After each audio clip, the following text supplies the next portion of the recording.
As far as I'm concerned, Microsoft has buried the PlayStation 5. I realize that it's been a little bit back and forth.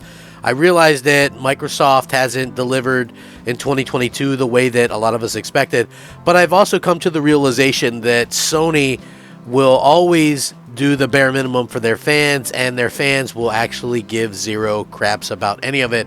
They'll continually prop them up on a level that, I've never seen for anything. A company that literally hasn't done a first-party showcase in 2 years, that keeps rumored to be getting a showcase and yet nothing, that has confirmed one first-party release for this entire fiscal year up until April of next year. One game. That's it.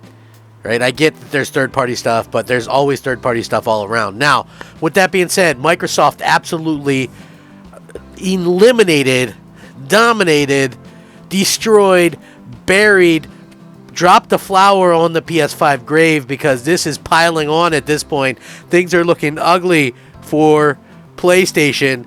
I get that there's a lot of overreacting over Redfall right now on the Xbox side, but let's get down to it, because I feel like right now Microsoft is turning things around. They came out and made a huge announcement today.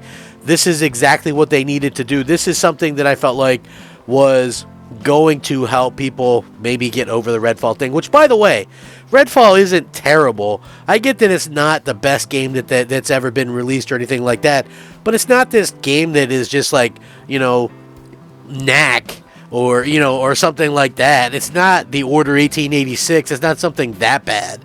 So as far as I'm concerned, people are blowing this stuff way out of proportion, and while it's not the best game ever created, it's definitely not like a terrible game or anything like that. So props to Microsoft for keeping these games coming and for making sure that games are always on the foreground. So yeah, here we go. Microsoft killing it with this announcement. I am so thrilled about this, because guess what? It's not too long from now.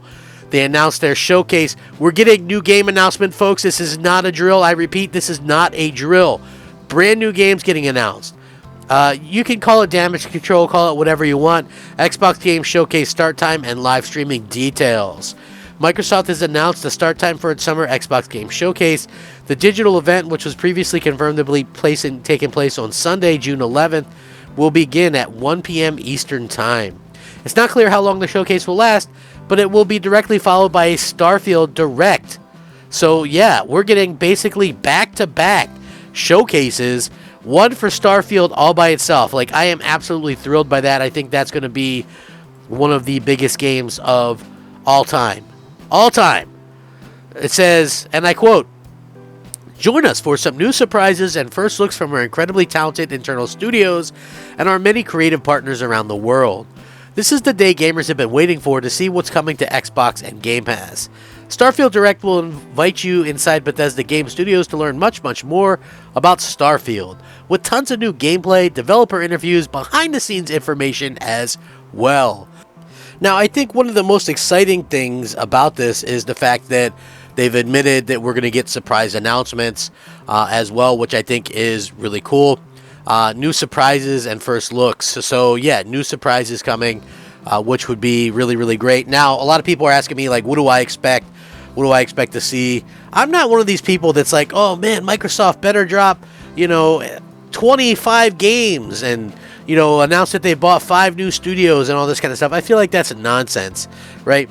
People really do forget that Microsoft, while not releasing a ton of games over the last few years, have released very solid games that have done a really good job of making sure that they have a good variety to play. Now, have they released that big next-gen game that, everybody's talking about? No, but I mean, it feels like even when they have done that recently, like let's say Titanfall, I get that that's a second party or whatever, or Sunset Overdrive, people didn't really take notice of it. People weren't really bothered by it. People didn't care. It's really kind of weird that, so many people don't really care about what Microsoft is doing.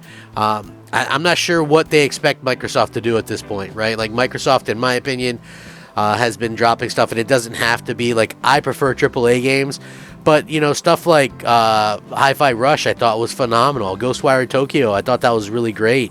I know people might feel a little bit differently than me on that, but the fact that they're announcing that they're going to have surprises, listen, I fully expect them to do something big, right? Like, I don't know if I doubt it's because of the Redfall thing. They're not going, oh, well, we better go make up for that.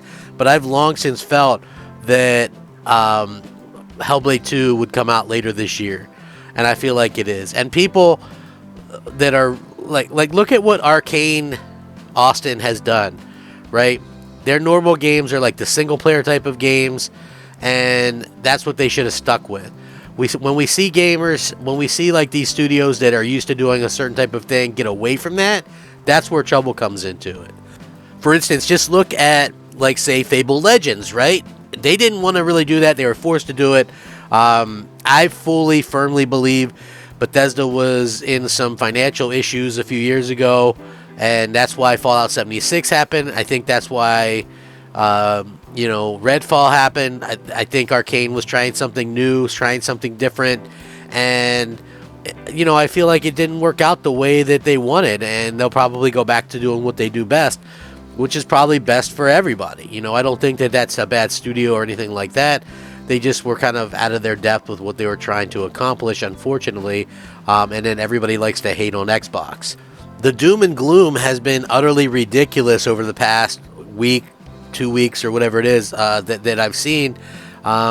It's really gotten much worse than even the 2013 doom and gloom, in my opinion, right? Like, what we're seeing is just unadulterated bashing at this point. People saying that, Phil should be fired, this person should be fired, that person should be fired, they should close down Xbox should be a third party, like all these ridiculous things. And I kind of was talking about that a little bit before as well.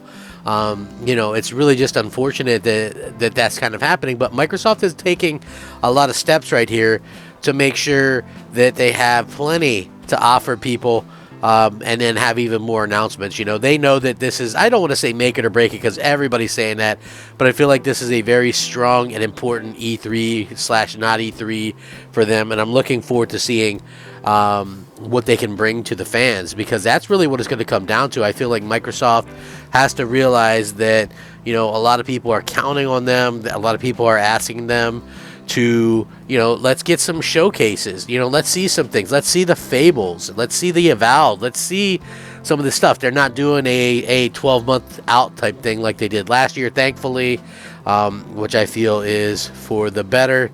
And, I think this makes a lot of sense because, first of all, it's almost impossible to guarantee that something's going to drop or that a bunch of these games are going to drop within a year. It's like kind of ridiculous. To be just quite honest about it. How do you know? Right? And that's not like a thing, oh, I'm hating on Xbox. No. I just think that it was incredibly ambitious of them to do that, but at the same time, it's very difficult to sit there and kind of pin that down like that because of everything we've gone through. We were coming out of a pandemic still. There was lockdowns everywhere. And to sit there and go, okay, well, we're going to be able to, showcase this, and this. I think that it was bold, but it didn't make much sense because you just have to find sort of a midpoint there, right? You can't go, okay, well, this stuff is all just coming in the next 12 months because people want to see a little bit beyond that. I feel like, 18 months is fine. I don't want to see stuff that's 5 years out, to be quite honest with you, but stuff that's, 12, 16, 18 months out, why not? Like, we get announcements for stuff like Contraband, and we don't really know what it is, per se. So, what's up with Everwild? How's that doing? I want to see Hellblade 2 again. I want to see, all these games. Like, if Halo, is that getting a BR mode? Because rumors have suggested that. Let's see that, Showcase some of these great things that you guys have. Focus on the games, and the rest will come. Listen, every time Microsoft drops a game that doesn't score 80-something, people are going to hate on it. Hell, Hi-Fi Rush was an 87, and people still found a reason to hate on it, right? So, again, we just have to worry about Xbox. If you're an Xbox fan, if you're a hater, you're going to hate on them regardless, and I've seen that and said that time and time again. We're never going to see people be okay with what Microsoft does. They're Microsoft and it's Xbox, and that's counter to PlayStation. And so PlayStation fans obviously feel like Sony does, which is they are worried and they are scared of competition.